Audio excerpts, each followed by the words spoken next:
सर्वेभ्यो नमो नमः। जय भगवान। आज हम जानेंगे मंदाग्नि के बारे में। मंदाग्नि शब्द जो है वो दो शब्दों से बना है, मंद और अग्नि। मंद यानी धीमी जिसकी प्रक्रिया है उसे मंद कहते हैं, स्लो। और अग्नि यानी जो फायर होती है वो। तो हमारे शरीर के भीतर जो पाचन के लिए जो अग्नि चाहिए होती है, वो जो पाचन शक्ति प्रदान करती है, हमें जो ऊर्जा क्रिएट करती है, वो जो फायर होती है, वो जब मंद हो जाती है, स्लो डाउन हो जाती है, तो वो हो जाती है मंदाग्नि। यानी कि मंदाग्नि यानी indigestion, lake of appetite, right. तो चलिए हम जानते हैं कि ये जो मंदाग्नि है वो क्या होती है।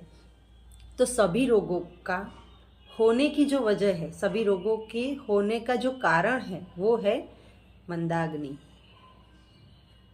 कफ दोषों के कारण हमारी जो अग्नि है वो मंद होती है, हमें भूख कम लगती है, ठीक से हम खाना नहीं खा पाते हैं।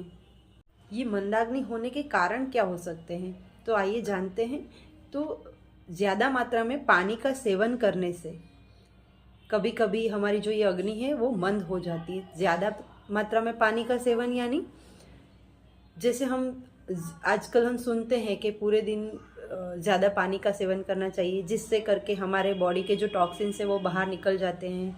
ऐसा सुनते हैं लोग, लेकिन उसको पूरी जानकारी नहीं होने के कारण वो ज़्यादा उनको पता नहीं होता है। तो उनको कितनी मात्रा में पानी लेना है वो नहीं पता होने के कारण क्या होता है कि वो ज़्यादा से ज़्यादा पानी पीते रहते हैं। तो उससे उसकी जो अग्नि होती है जो पाचन के लिए, उस पर इसकी इफ़ेक्ट आ जाती है। तो ज़्यादा मात्रा में पानी पीने से एक आपकी जो मंदाग्नि है वो बनती है, यानी कि इंडाइजेशन होता है। फिर है कि हम कफ कारक जो आहार है वो लेते हैं, और हमारा जो दिनचर्या है वो भी ऐसी होती है जिसके कारण हमारी कफ दोष जो है वो बढ़ते हैं। हमारी लाइफस्टाइल ऐसी बना देते हैं कि हम खुद जानते नहीं हमें क्या करना चाहिए क्या नहीं करना चाहिए। तो जैसे हमें समझ में आता है वो हम करते रहते हैं, और हम ज़्यादातर अपनी लाइफस्टाइल को बिगाड़ के ही ये सारे प्रॉब्लम्स हमारी बॉडी के क्रिएट करते रहते हैं। तो कफ कारक आहार विहार करने से भी आपकी जो अग्नि है वो मंद होती है। फिर निश्चित समय पर भोजन न लेना, किसी भी समय पर भोजन खा लेना, भूख लगी है कि नहीं लगी है वो भी नहीं मालूम है, बस खा ही लेते हैं, है ना। निश्चित समय पर भोजन नहीं लेना यानी दोपहर का भोजन हम जो लेते हैं उसका टाइम बार बार चेंज होता है। कभी 10 बजे खा लिया, कभी 11 बजे खा लिया, कभी 2 बजे। शाम का भोजन भी हम डिफरेंट टाइम चेंज करते रहते हैं।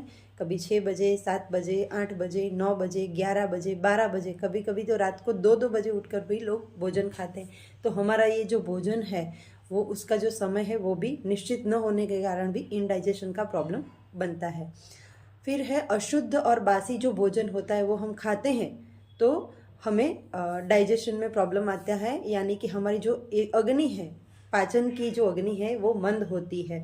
बासी भोजन हम सुबह का बनाया हुआ शाम को खाते हैं, शाम का बनाया हुआ दूसरे दिन सुबह भी खा लेते हैं। तो ये जो बासी खुराक जो हम खाते हैं उसकी वजह से भी हमारा जो अग्नि है वो मंद होता है। फिर हमारा जो मल और मूत्र जो है उसका जो वेग होता है, कभी कभी हमें वॉशरूम जाना है, टॉयलेट जाना है, तो कभी कुछ इमरजेंसी काम आ जाता है तो सोचते 5 मिनट के बाद जाते हैं, 10 मिनट के बाद जाते हैं। जो वेग होता है उसका अवरोध नहीं करना चाहिए, उसको रोकना नहीं चाहिए।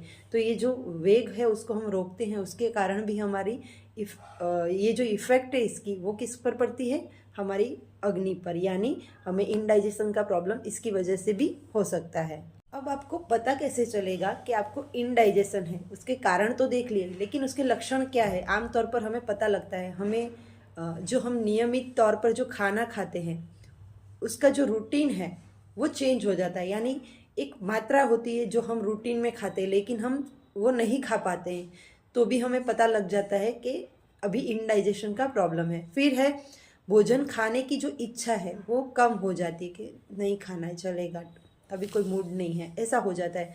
भूख कम लगने लगती है। क्यों?